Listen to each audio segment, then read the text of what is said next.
Assalamualaikum warahmatullahi wabarakatuh. Jumpa lagi dengan GZTube. Oke, di depan kita ini ada cooler K4A yang double fan double tire. Ini kita akan coba untuk di-upgrade. Kita tahu untuk suhu yang didapat ini sebelumnya sudah cukup bagus, tapi saya ingin mencoba untuk mengupgrade-nya. Oke, ikuti saja videonya. Oke, saya bongkar dulu.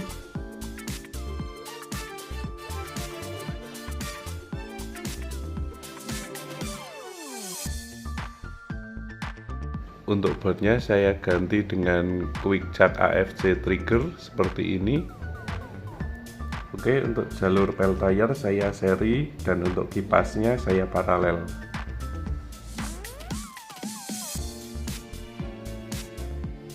Kabel positif ini yang pel tire kiri berhubungan dengan kabel negatif yang pel tire kanan. Oke, bisa dilihat ini untuk pin tengahnya. Ini saya jumper, jadi nanti ketika dihubungkan 12 volt, ketika dilepas 9 volt sesuai ini. Jika ini satu-satu itu connect, berarti ini yang berbeda adalah yang pin tengah S2 kalau terhubung 9 volt, kalau terlepas 12 volt. Tadi kebalik ya. Jadi kalau terhubung 9 volt, kalau terlepas 12 volt. Oke, jadi yang pin tengah ini saya jumper. Nanti saya kasih switch. Di sini kasih switch. Oke, bisa dilihat ini yang pin tengah saya kasih kabel. Nah, untuk posisinya ini ke bawah ke arah Type C. Kalau ini ke arah output. Yang nomor 3 juga ke arah output, tapi yang tengah ke arah Type C.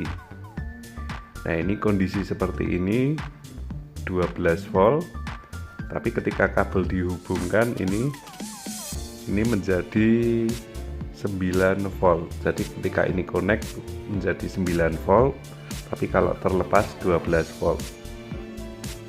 Oke, dan ini menuju ke step down pakai dioda.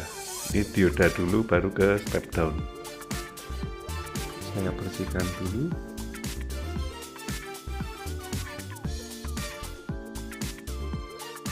Oke, untuk boardnya saya kasih kutek dulu.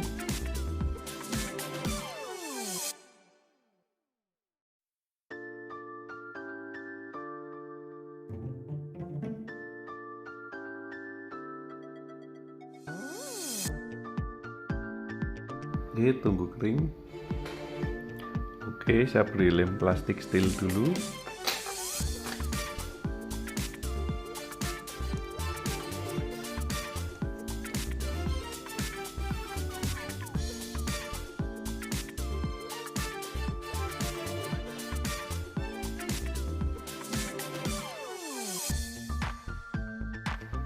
Tunggu kering.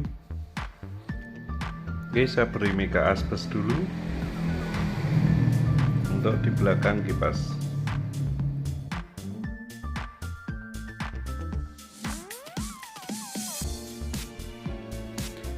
Oke, ini sudah saya solderkan.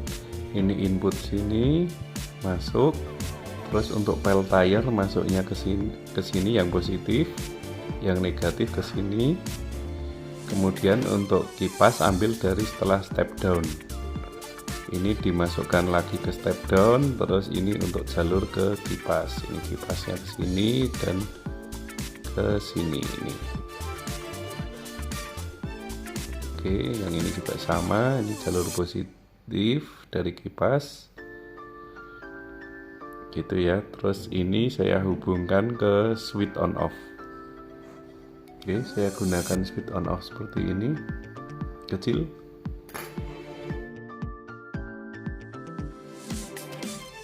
Oke, dapat.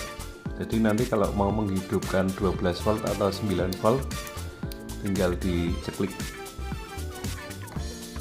Oke, untuk casing switch on off ini bagian yang USB ya.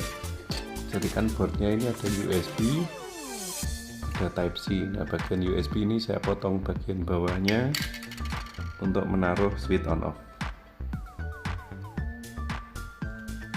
Baik, saya beri thermal paste GD 900.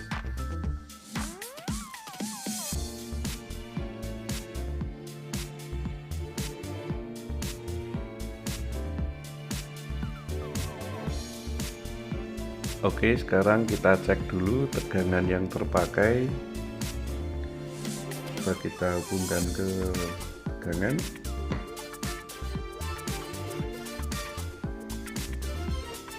Kita cek tegangan ke peltier.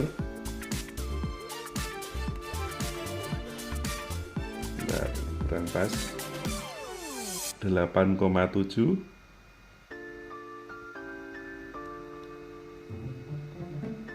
Kebalik ya, 8,7 volt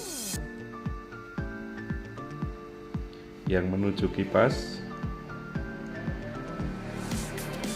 6,3. Kita pindah ke 12 volt,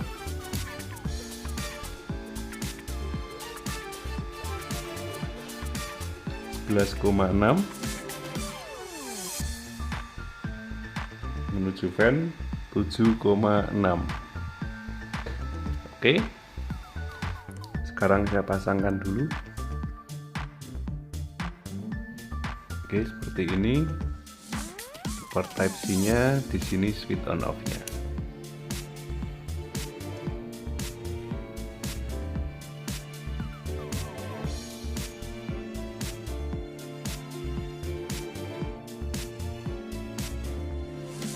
Oke, ini sudah saya kasih thermal pad.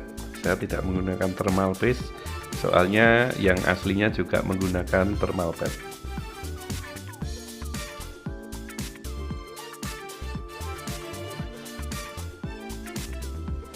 Oke, sekarang kita akan cek untuk tegangan yang dibutuhkan. Setelah K4A ini kita upgrade mainboardnya.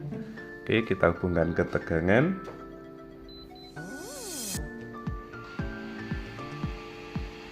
Angkatan pertama di 21 watt ya.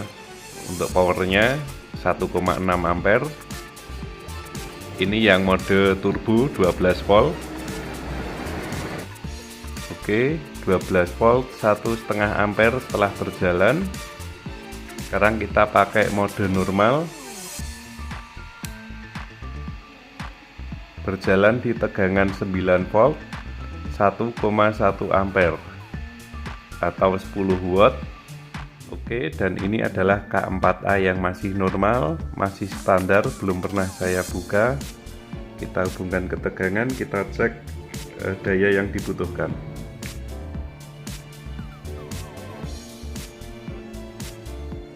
Berjalan di 11 watt, 5 volt, 2,2 ampere. Kemudian turun di 10 watt. Oke, sekarang kita akan coba cek suhu yang bisa didapat antara K4A yang sudah di-upgrade mainboardnya, dan ini berjalan di 9 volt dan 12 volt. Sedangkan ini adalah K4A yang masih standar. Oke, kita mulai saja. Kita bandingkan dulu yang 9 volt dan kemudian yang 12 volt.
Baik, sudah kita saksikan bersama untuk suhu yang bisa didapat dari upgradean cooler K4A ini, bisa di tegangan 9 volt maupun 12 volt.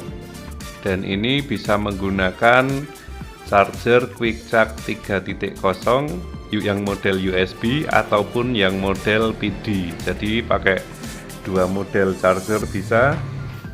Jadi mau model yang colokan USB maupun PD ini bisa semua. Soalnya kita pakai board yang warna ungu.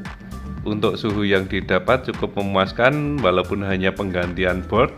Mungkin hanya di channel ini yang suka upgrade cooler nyeleneh yang original, tidak mengcopy dari kreator lain. Mungkin cara ini bisa menjadi inspirasi buat kalian yang ingin upgrade coolernya dengan cara mengganti board. Jika ada yang ditanyakan bisa tulis di komentar. Jangan lupa like dan subscribe. Terima kasih.